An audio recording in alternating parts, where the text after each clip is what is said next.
O que são externalidades?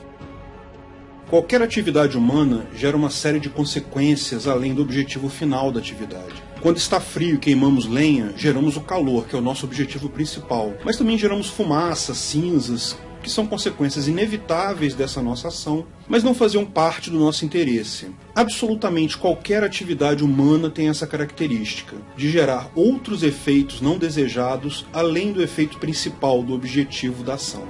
Se essas consequências não ultrapassam a sua propriedade, não afetam outras pessoas, a decisão é inteiramente sua, se você aceita aquelas consequências indesejadas ou não. Mas quando as consequências dessa atividade ultrapassam a sua propriedade, elas recebem um nome, o nome de externalidade. Externalidades são efeitos de uma ação humana que são experimentados por outras pessoas sem que essas tenham participado da decisão dessa ação. Existem externalidades positivas e negativas. Quando seu vizinho planta soja, por exemplo, isso resulta na produção de oxigênio. Esse oxigênio vai ultrapassar os limites da propriedade dele e vai chegar até você. Continua sendo uma externalidade, porque você não participou da decisão e está sendo afetado por ela. Mas está sendo afetado de uma forma positiva. Portanto, é uma externalidade positiva. A maior parte das externalidades, porém, é negativa. Praticamente qualquer atividade industrial gera poluição do ar ou da água. Na maior parte das vezes, ela será despejada em um rio que passará por outras propriedades, ou diretamente no mar, onde também vai afetar outras propriedades, ou será jogada na atmosfera e fatalmente também irá afetar outras propriedades. Mas não é só poluição o problema. Som alto, luz forte, calor, vibração, tudo isso também pode ser externalidades negativas. Um outro tipo de externalidade comum também é a questão dos acidentes, a chamada externalidade acidental. Seu vizinho pode ter uma planta química de produção de GLP, gás liquefeito de petróleo. A princípio, vamos supor, ela não gera poluição alguma, mas o gás combustível é altamente inflamável. Seu vizinho armazena grandes esferas de GLP próximos à sua propriedade. Existe um risco de haver um acidente lá, sua propriedade ser gravemente afetada por isso. Não é algo que faça parte da operação normal da empresa, mas é sim uma externalidade. O mesmo exemplo pode ser usado para fabricantes de armas nucleares, armas químicas e etc. Qualquer indústria que imponha um risco de acidentes grande. Veja, externalidades são inevitáveis. Elas já existem hoje em dia e continuarão existindo no Ancapistão. Não há como convivermos em sociedade sem aceitarmos algum nível de interferência dos vizinhos. Como explicamos, qualquer atividade humana gera externalidade. Se quisermos zero poluição ou zero risco de acidente, teremos que conviver também com zero atividade econômica, zero energia. Qual a solução atual, a solução estatal para esse problema? O Estado responde a isso com burocracia. O governo estabelece limites para algumas dessas variáveis, por exemplo, nível de som, limite de poluição. É aquela tradicional forma simplista do governo resolver o problema. Não leva em conta casos particulares, não considera os benefícios da atividade principal, escolhe um nível X e multa quem ficar acima. Se você vai montar uma nova empresa, hoje há processos extremamente complexos para fazer o licenciamento ambiental, o tal do EIA-RIMA, Estudo de Impacto Ambiental, Relatório de Impacto Ambiental. São basicamente montanhas de documentos que precisam ser produzidos para tentar provar que a empresa não vai ultrapassar determinados limites de externalidades. Mas quase sempre é necessário também algum grau de convencimento direto das autoridades envolvidas. Esse caminho do convencimento direto é altamente efetivo e usado pela maior parte das empresas brasileiras. Mas tudo bem, você pensa, depois de estabelecidas as empresas, os fiscais vão lá para fiscalizar os níveis de externalidades, não é? Bom, como não é surpreendente imaginar, é uma tarefa impossível fiscalizar todas as indústrias ao mesmo tempo, garantir que elas estejam nesse padrão adequado de poluição ou de externalidade.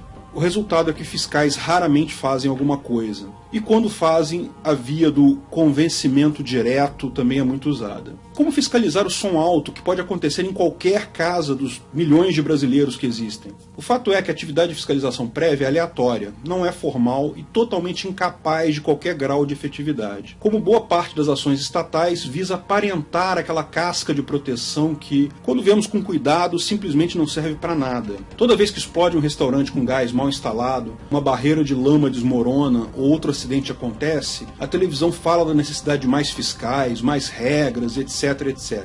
O Estado até responde isso com um pouco mais de fiscalização para manter a aparência, mas logo depois tudo volta ao normal. O fato é, a única forma de você se defender efetivamente de externalidades hoje é você medir a externalidade e entrar na justiça contra o emissor da externalidade. Experimente isso. Seu vizinho está com som alto, ao invés de chamar a polícia e causar um escarcéu que não terá efeito algum, compre um decibelímetro digital ou alugue de alguém. Meça o grau de decibéis filmando com o seu celular o decibelímetro e a televisão ligada passando algum canal aberto. Isso é para demonstrar o horário do barulho. Entre na justiça cobrando indenização. Justiça estatal é demorada, mas você vai ganhar uma grana. E seu vizinho vai parar de usar som alto, porque sabe que você fará isso de novo se ele der causa. Bom, e como seria isso sem o Estado? Como isso vai ser no Ancapistão? Primeira questão, externalidade fere o PNA? Bom, essa resposta é simples, não fere. Pode até ferir um contrato local, pode ferir um acordo entre pessoas. E também, evidentemente, é claro que gera prejuízos à sua propriedade no caso de uma externalidade negativa, mas não fere o PNA. No caso de externalidades, falta intenção de agredir.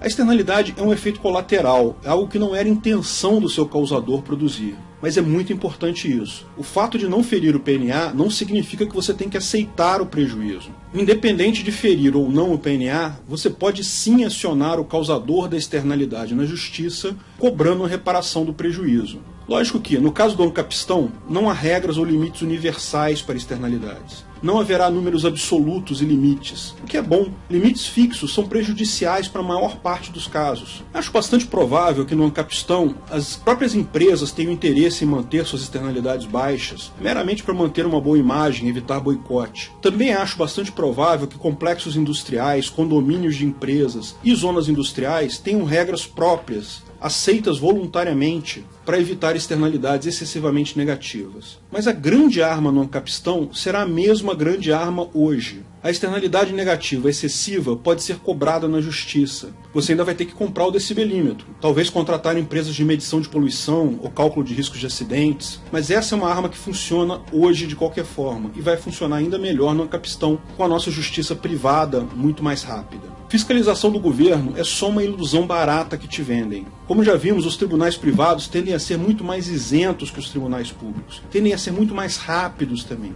garantindo uma indenização adequada e rápida para reparar o seu prejuízo. E sim, há formas adequadas de calcular limites aceitáveis para cada externalidade particular.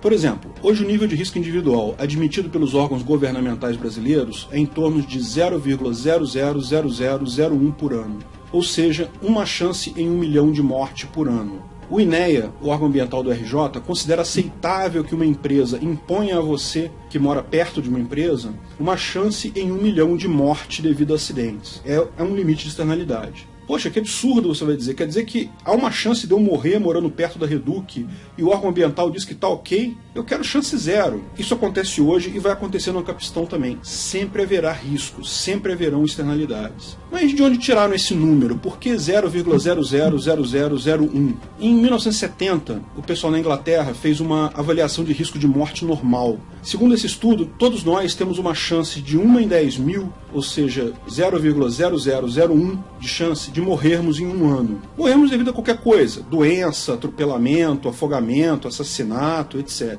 O risco individual natural ele varia ao longo da vida, formando a chamada curva da banheira. O nosso risco de morte é maior nos primeiros meses de vida, até fazermos 2 anos. Depois fica mais ou menos constante em 0,0001 até os 45 anos, quando começa a subir. Primeiro devagar, depois mais forte, formando uma curva da banheira. Esse é o nome que os engenheiros dão. Curiosamente, equipamentos mecânicos como bombas e reatores também têm curvas da banheira, embora, lógico, os valores sejam diferentes. Sabendo que há esse risco natural de você morrer, a ideia é que a empresa só pode oferecer um risco 1% maior do que o normal. Então, 1% de 0,0001 é 0,000001, e daí o limite que se aceita hoje. Mas vocês não acham isso meio estranho? Foi medido na década de 70 e foi medido na Inglaterra. Por que esse valor é usado no Brasil, no Rio de Janeiro, hoje em dia? Será que esse valor é o mesmo na favela da Rocinha e numa fazenda em Cachoeira de Macacu? Bom, É aquela coisa, Estado fazendo estadices, normal. Eles só precisam de uma casquinha de segurança, de aparentar segurança. Você, como fiscal, pode fazer muito melhor do que isso perante um tribunal privado e demandar indenizações, caso seja afetado pelo risco. A indenização, evidentemente, também irá inibir o causador da externalidade. Isso passa a ter um custo para ele. Como o número de fiscais será um número de pessoas que serão afetadas pela externalidade, a fiscalização será muito mais efetiva e o tempo todo. Além disso, menos dinheiro será gasto com burocracia simples e com o tal convencimento direto de burocratas, permitindo investimento em medidas reais de redução de externalidades. Lembre-se que o anarcocapitalismo não é sobre viver sem controle algum, é sobre retirar do Estado o controle, sobre precificar e devolver esse controle para as pessoas afetadas diretamente. Ninguém, absolutamente ninguém, cuida melhor do meio ambiente que as pessoas que o utilizam.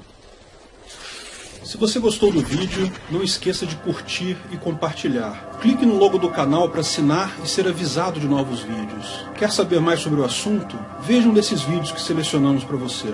Se quiser contribuir com o canal, ajudar na divulgação do anarcocapitalismo, veja na descrição do vídeo de que formas você pode fazer isso.